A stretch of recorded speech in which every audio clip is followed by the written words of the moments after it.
ओ समीर भाई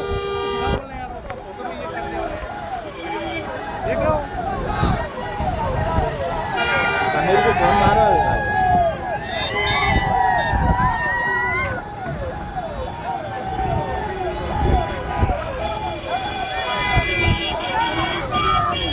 देखो मैंने क्या बोला।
बस क्या बस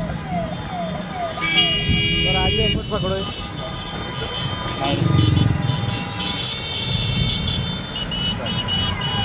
फोन आया तो समझ में नहीं आता। नहीं रिंग पे ना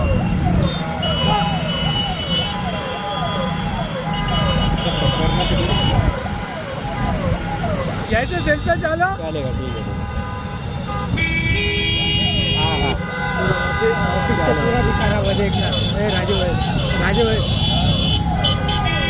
पूरा ऑफिस को दिखा रहा ये अपने को वाइजापुर एग्जिट पे उतरना है यार धनु भाई। है। वैजापुर काय को लाया तुम समृद्धि बोले तुमने एड़े चाले मत करो अभी। हाँ तो समृद्धि पे वाइजापुर पॉइंट है ना। नहीं वैजापुर नहीं है। ये दत्ता भाई को बिठाना नहीं तो हाड़ में क्या बोलना। वो दत्ता भाई तुम हाड़ में जाओ ना।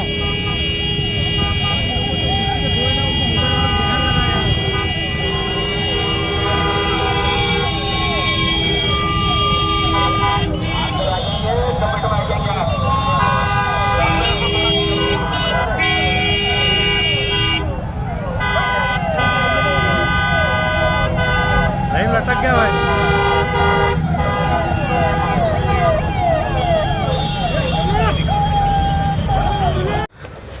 मला काय आहे की खूप अपेक्षा होती की या राज्यामध्ये काही नियम आहे, कायदे आहे, आपला देश जे आहे ते संविधानाप्रमाणे चालणारा देश आहे. पण दुर्दैवी मला असं वाटतं की मागच्या काही महिन्यामध्ये जे महाराष्ट्रामध्ये जे चाललेलं आहे जाती धर्माचा तेढ निर्माण करण्याचा ते सरकारच्या वतीने जे सुरू आहे आणि याच्यासाठी जे विपक्ष गप्प बसलेला आहे, पोलीस काही करत नाही. दुर्दैवाने मला असं म्हणावं लागत आहे की हायकोर्टाकडून अपेक्षा होती पण हायकोर्टानेही जसा बोलायला पाहिजे होतं याच्या बाबतीत की कोणीही कोणत्या दुसऱ्या जातीच्या धर्माच्या बाबतीत बोलू नये, तरीसुद्धा दररोज आपल्याला हे ऐकायला मिळत आहे. म्हणून सरकारला आम्ही आणि विशेषकर मुख्यमंत्री आणि उपमुख्यमंत्र्यांना आम्ही संविधानाची प्रत देण्यासाठी चाललेलो आहोत आणि पोलिसांना हे सांगण्यासाठी की महाराष्ट्राचा इतिहास आहे, खूप चांगले IPS ऑफिसर्स आम्ही बघितलेले आहे.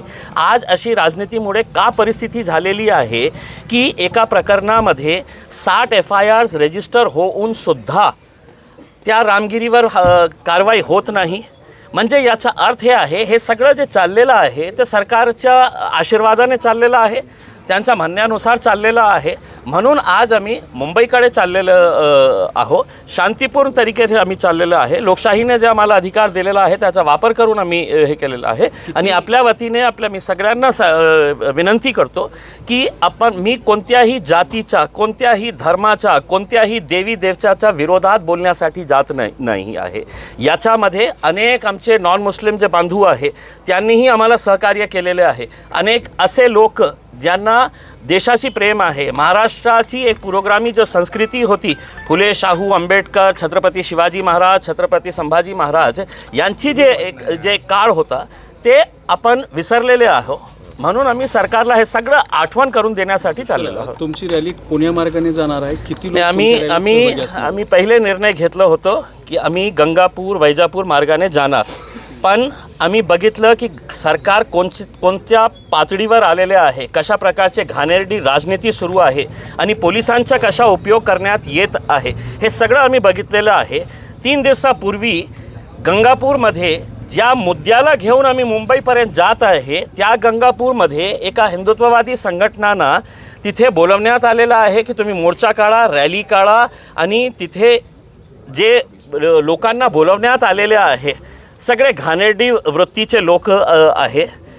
त्यांचा काम काय आहे की स्टेजवर उभे राहायचे, एका समाजाला टार्गेट करायचं, द्वेष निर्माण करायचं, हे सगळं काम चाललेलं आहे. म्हणून आम्ही कोणत्याही टकराव न करता आम्ही निर्णय घेतला की आम्ही समृद्धी मार्गाचा वापर करून आम्ही मुंबईपर्यंत जाऊ. तुम्ही मुंबई कुठे जाणार आहात, तिथे कुठे तुम्ही कुणाला भेटणार आहात? तुमचा मार्ग काय मुंबईला? आम्ही मुंबईला जे समृद्धी मार्गाने आम्ही जाणार आहे. मागच्या 2 दिवसापासून मुंबईचे सगळे पोलीस अधिकारी जे आहेत ते आमच्या संपर्कात आहे की नाही इथे आपण थांबू शकत नाही, इथे आम्ही तुम्हाला परवानगी देऊ, तिथे देऊ, हे करू. मी म्हटलं की मला फक्त मुख्यमंत्री, उपमुख्यमंत्री आणि महाराष्ट्राचे DGला आमचं निवेदन द्यायचं आहे, संविधानाची एक प्रत द्यायची आहे आणि त्यासाठीही आम्ही चाललेलं. मैदान वगैरे ठरवलं तिथे? आता काय आहे की काल दुपारपर्यंत पोलिसांनी मला सांगितलं की नाही तुम्ही इथपर्यंत जाऊ शकत नाही, तिथपर्यंत जाऊ.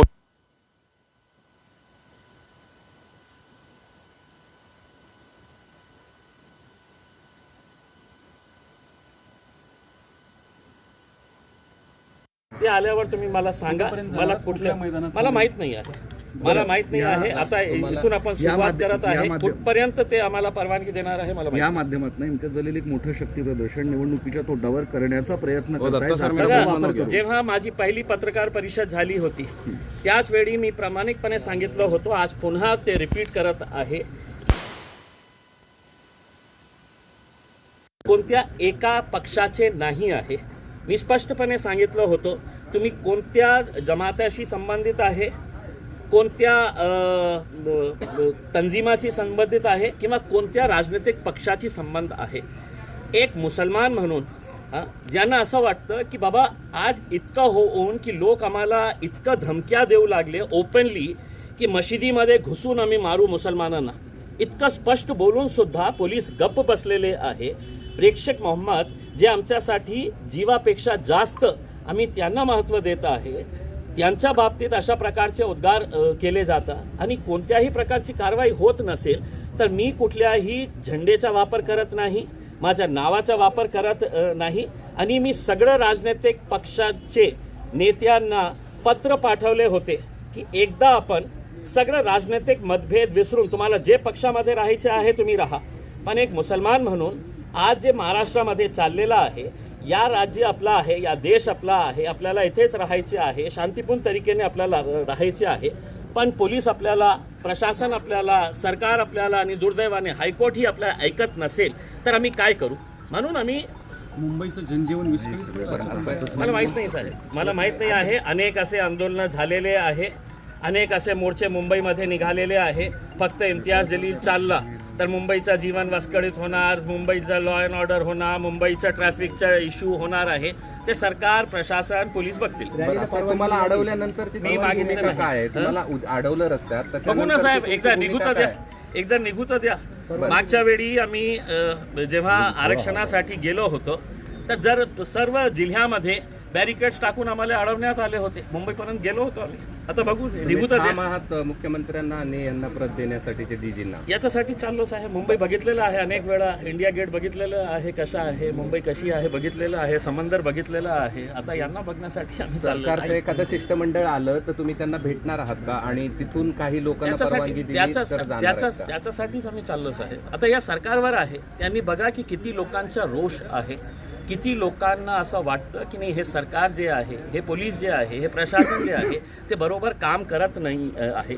आणि फक्त मी मुस्लिमांच्या बाबतीत बोलत नाही, अनेक असे सेन्सिबल जे सेक्युलर नॉन मुस्लिम्स आहे तेही आमचं समर्थन करत आहेत, कारण त्यांनाही अशा प्रकारचा भेदभाव जे जाणून बुजून करण्यात येत आहे ते कोणालाही पाहिजे. गुन्हा दाखल केला जात नाही असं आपल्याला वाटतं. राजनैतिक दबाव आणि राजनैतिक दबावामुळेच आज गंगापूरमध्ये सभा घेण्याची परवानगी देण्यात आलेली आहे. Okay sir Hindi